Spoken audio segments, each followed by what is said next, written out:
Welcome to episode 9 of So What Do You Do? I created this podcast as a way to give out free and public information to college students, professionals looking to make a career shift, and upper management wanting to learn more about early career professionals and their experience in their industries thus far. Today we have my ninth guest, my good friend, the always inspiring Kirsten Stathos. Kirsten, how are you today? Hi, I'm good. Thank you for having me on here. I'm excited. Yes, thank you so much for your time. I've been following you on LinkedIn a little bit, and I'm just really excited to learn more about what you do. So, my first question, this is the first question I ask all my guests. It's the title of the show, and that is, so what do you do? So, I work for a nonprofit that's focused on ocean conservation called Oceana, and I do corporate and celebrity partnerships for them, which essentially means any of the cause marketing that we work on, or any celebrities that attend our events or get involved with our campaigns. Sometimes I'll plan content shoots where we'll go out in the field and we'll go on a boat and do a shark dive and talk about our shark conservation issues, or we'll have galas throughout the year where we'll have celebrities attend. And so I'll organize that. And then also on the corporate side, we'll have sponsors, of course, corporate sponsors for our events. And we do a lot of marketing campaigns that engage with our campaigns that we work on in the advocacy field. Wow, that is so fascinating. So, how did you first discover the field of philanthropy, and then maybe how did you discover this company specifically? Definitely. So I kind of stumbled upon it. So I started working in the entertainment industry, and I've always had an interest in ocean conservation. And so when I found Oceana a couple years ago, actually, I had always been interested in the organization, but I never thought that I could merge my career in entertainment, which I worked in previously, with my interest in ocean conservation. And so when I found Oceana and found their mission, I couldn't say no. And I had to apply to the job that I saw. And what was that first role in entertainment? And also, was that your first role out of college? Yes. So not this role wasn't my first out of college, but so I actually started working for a magazine company in New York. So I was working in the media and entertainment industry, and that was a first job. It was a summer job that I was actually working in the Hamptons, and I was doing events, and it involved a lot of celebrity relations. It involved a lot of corporate partnerships as well for our events and sponsorships. So I kind of always started in that partnership world in the entertainment industry, and I knew I liked that. And so I kind of bounced from there into my next job, which wasn't this one. It was another one at a talent agency. And I also did partnerships there. So I kind of stayed within that world, but I wasn't feeling fulfilled with my job. I liked it, but it just wasn't, I didn't feel like I was getting much out of it as I felt like I could have with a job. And so when I found this position that I'm currently working in at Oceana, I realized that I can merge my interest in partnerships in celebrity and entertainment world with a nonprofit that, every day I'm working towards good and I'm working towards a mission that I'm passionate about. And, what more can you ask for in a job? Yeah, that's so incredible. It's really amazing when people can find something they're passionate about and then turn that into a career like you did for yourself. That's like really, that's super inspiring for me. What was it about ocean conservation specifically that made it something that you wanted to work in every day? Was it something where you were spending a lot of time around the ocean as a kid, or is it just knowing the effects of climate change in relationship to ocean preservation? What was it that drew you to work in helping the ocean? So, growing up in California, in Northern California specifically, I had gone to Santa Cruz almost every summer with my family. And when I was in middle school, my mom signed me up for this oceanography club. It's like called Student Oceanography Club at the Monterey Bay Aquarium. And I was probably maybe fifth or sixth grade. And that kind of kickstarted my interest in ocean conservation. But I never really thought that there was a career without being a marine biologist or without being, a scientist of some sort, which I wasn't on that path. And so I never really thought of that as a career. I just thought, oh, this is just like a fun passion, going out in the water and learning about different species and doing, these little tests and things like that. But I never really ran with it. And I've always loved the ocean. When I was in college, I took an internship in Hawaii, and I lived there for a summer, and I went to the beach every day and I went surfing, and I just loved being in the water. And so that was something that the environment is extremely important in general. And that was one thing that I thought, okay, what can I contribute to the well-being of our earth? And ocean is a huge one. It covers over 70% of our planet. So once I kind of merged that, interest in, okay, I like the ocean, but then, I'm not a marine biologist, I'm not a scientist, but what can I do? And I found this job and I was sold. So, can you walk us through a little bit about your background education? And I'm actually really happy you brought up that internship experience you had. Could you talk about, like, what is your background education, what that internship was, and kind of how that led to where you are today? I studied journalism at the University of Kansas, and that brought me into the media world, which actually was what I wanted to do. I wanted to work in the publication industry, and I wanted to work for Vogue, and I wanted to be, in the editorial space. But that's kind of going a little bit different direction these days, especially with social media. And so when I got my internship in Hawaii at the Make-A-Wish Foundation, I was working in the events department, and events actually was really interesting to me, and doing fundraising galas. And the fact that I was working towards a mission and throwing these events to raise money for, in that case, the children of the Make-A-Wish Foundation was so inspiring. And it was one thing that just felt good. Like you were working towards something that was amazing and worthwhile. Whereas in some other jobs and careers, you just don't really feel as fulfilled, and you don't really know what the purpose is. And you're kind of just doing the same thing every single day, and you're not really knowing what you're getting out of it. And for now with Oceana, I'm also seeing those same victories where, with the kids, you're raising money to obviously complete those wishes. And now we're raising money to create these laws and pass these laws in all these different countries to make our ocean more sustainable and cleaner and protect our ocean. Because with those laws and victories that we're passing, I can see those every day. And I'm like, okay, all my work is going towards something. And I'm not just doing the same thing every single day. And I'm actually seeing these results, which I think was really inspiring. And so I think when you study in college, you think, okay, I got a biology degree, I have to do something in biology. Like, not necessarily. And journalism helped me a lot in what I was doing, because I focus on strategic communications, which helps me a lot in my day-to-day life in communicating with clients and, writing emails and things like that.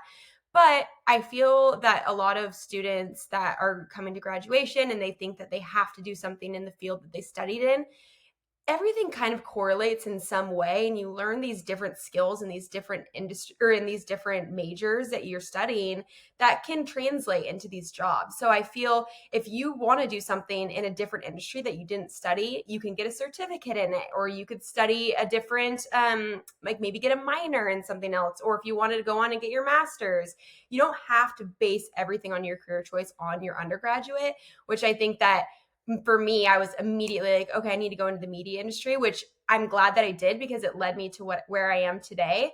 But I think that it's not always a clear path for everyone, and that's completely okay. One thing I'm really interested in about when it comes to the Make a Wish internship, do you think that that internship was vital to you getting the role you have now? Or do you think this role was something you could have gotten without that internship experience? I think in a way it was vital, because the nonprofit world is a little bit tricky in a sense where a lot of people come from nonprofits. And so me having that somewhat of a nonprofit background gave me a little bit more of an upper hand, given my position now is a lot of what I was doing for these entertainment companies that I worked for. And so I was already in, the celebrity and the corporate world where I understood that part. But with the nonprofit part, it's a lot different, and they operate a lot differently than a lot of traditional companies do. So having that knowledge, I think, gave me the upper hand. And as I've mentioned to a lot of people in the past, the nonprofit world gets this skewed vision of, oh, you don't make a lot of money in the nonprofit world, and you don't, you don't have like a long-term trajectory. Like it's just kind of like a pass and go type industry. Totally not the case. People working for 20 years plus, and I know a lot of people that would never trade their job for anything because they love it so much. So that was one thing that I think having that nonprofit background gave me the upper hand. And I think if you find an organization that you're passionate in, because there's tons of organizations, if you're focused on animal welfare, if you're focused on trees or anything, there's organizations that have jobs for you. So, and it can be in accounting, it can be in legal, it can be anything of those sorts. And you can bridge that passion. And a lot of people don't think about that. And when I talk to people and say, oh, you're really interested in, as I've said, animal welfare, like, why don't you go into a nonprofit of that? I never really thought about that. I could totally find something where it's like working in the accounting department for that. And it's still, as I mentioned, every day you're working towards a goal and something that you're passionate in. But you don't really think about that because you have that skewed vision of the nonprofit world that is just, it's, an organization that you don't really make a real job out of, which is totally not the case. Yeah, that's so inspiring for me. I always want to work in like a philanthropic sector of some sorts. And that was definitely something I heard, like, oh, well, you might not be able to make as much money. Or another question I have for you, this is a critique I hear sometimes, mainly on social media, and I don't know if it's true or not.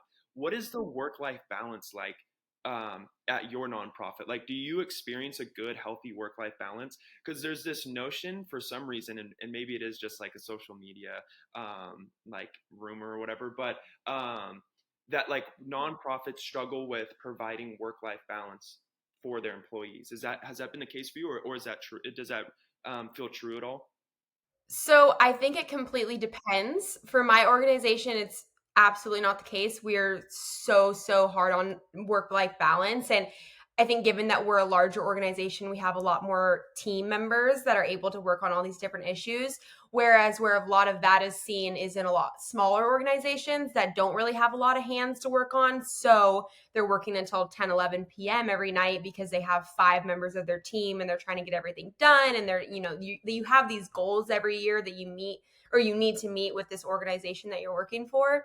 And so for us, we have a larger team. We have almost 200 employees across the globe, and we're global. So we have offices in Europe, we have offices in South America, we have offices all across the US. So we have a much larger scale of team members to work off of, to where, okay, I'm going out of town. I can, I know my team members are able to handle that, or I'm getting off at 5 exactly because I have things to get done, and it's not an issue. And I think that's super important when finding an organization that you want to work for, if you want to work in the nonprofit space, because that's one thing that is definitely true in certain organizations if it's a smaller one. But typically the larger organizations are usually ran somewhat more similar to a regular corporation, where they, time is of the essence and you can get off when you need to and you can take your PTO or whatever it may be, and it's not a problem. That's great to hear. And I think it's true for any company or nonprofit structure. The smaller it is, the more open ended your role can be, which can be great for some people. Like working at a startup, you get all these opportunities to, make a difference and take on different roles that you might not otherwise be able to at a larger organization or corporation. But there is that expectation of like a more heavy workload, longer hours, things of that sort. So I think it's true for all sectors, and I'm really happy that's been your experience so far. I wanted to ask about your role specifically. So, what role does marketing play at your nonprofit, and what are some things you really love about what you do specifically in marketing? Definitely. So, marketing is a huge role in it for any company, not even just organizations, as we all know. And for my department, we're focused on, so I sit within the development department. So we have our marketing and communications, which we work extremely close with, and then development, which is basically fundraising. And so for me, I talk to these corporations, and we have amazing corporate partners that we work with that want to make a difference and show their audience that this is what they're working for and this is what they stand for. And so for them, it's kind of a win-win. For them, they're getting the exposure of working with a nonprofit focused in ocean conservation, which a lot of our partners have that alignment. Like, for example, we have Graywell Gin, which you may or may not be familiar with, which is a gin company that's focused on, whales. So a lot of their campaigning is around the whales, which we work very closely with them on. And that gives them a little bit of sense of purpose for their brand. And so we're giving them that sense of purpose, but then they're also helping us achieve our goals and getting the message out of our organization, excuse me, to their audience, and to, their audience that may or may not care about these issues, but it gets them inspired. And if they're drinking the gin, or if there's Nautica, who's another great partner of ours, who is working, in the clothing industry, and they have these boat sailing, which is their their logo, but it's like more of their trajectory of their image and their branding. So it coincides with our message of ocean conservation and protecting the world's oceans.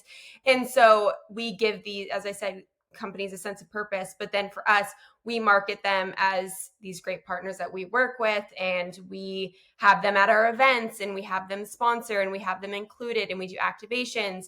And so it's a little bit of a win-win because they're, as I said, helping us fundraise and helping us gain our essential dollars to get these advocacy and these laws passed.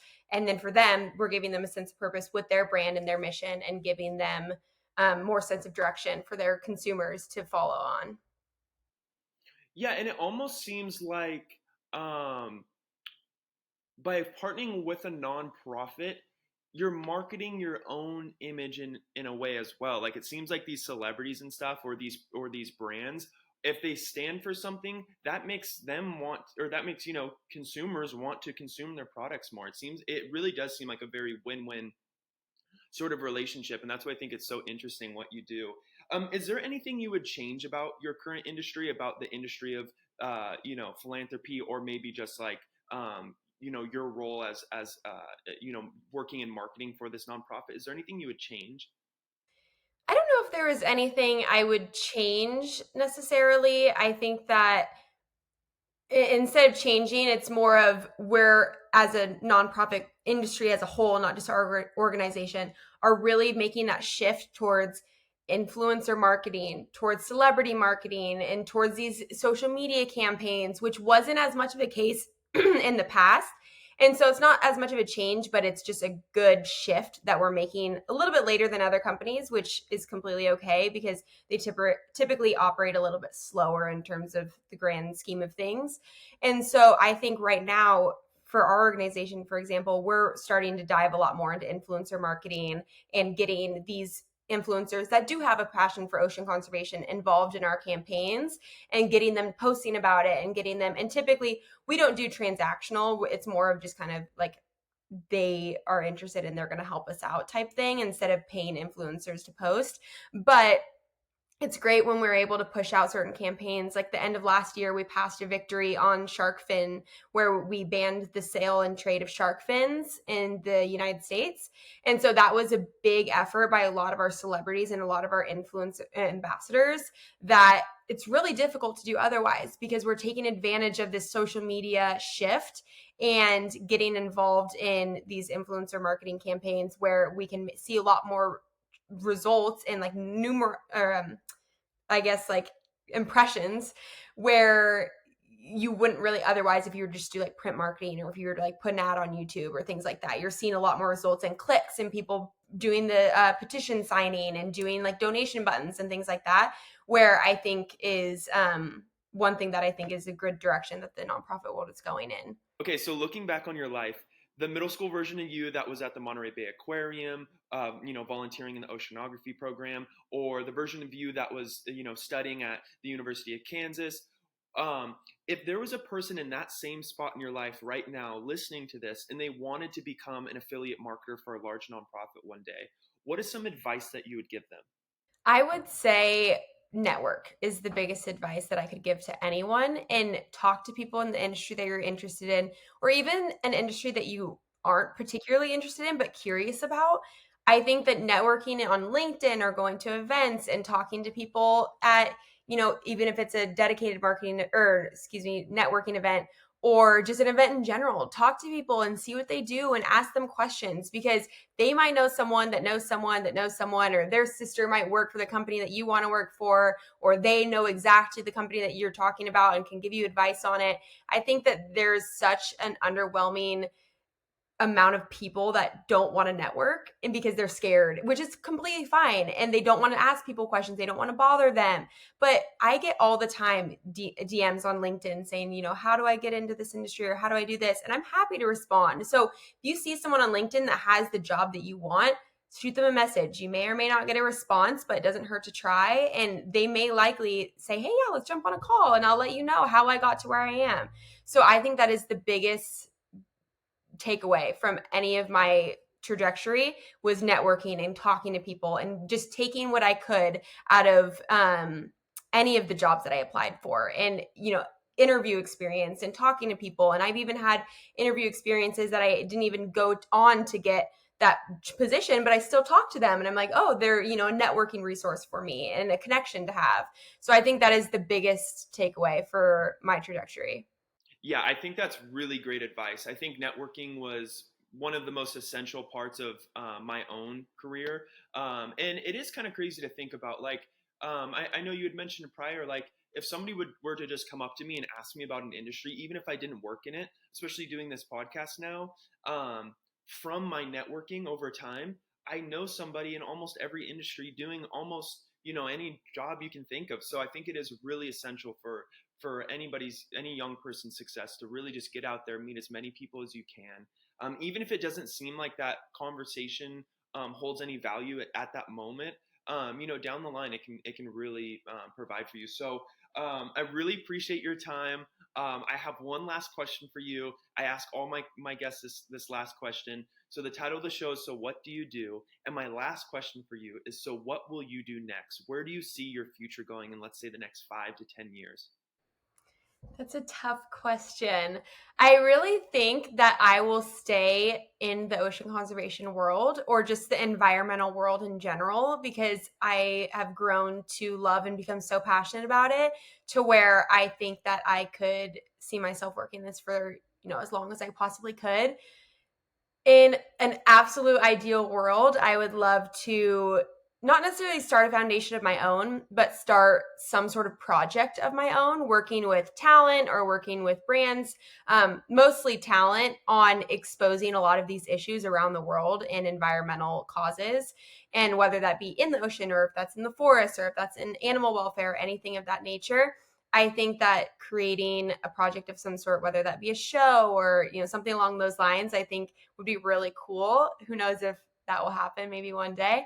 But I think that there's so many issues that a lot of people have no idea about and probably will never know about, because it's just not in our day-to-day lives. And when you turn on the news, it's most likely not that. So, and it's our earth. This is what's giving us life. And this is a lot of issues that we need to be aware of that we're just not. And I think that bringing those to light in some way or another through content marketing is something that I would like to do.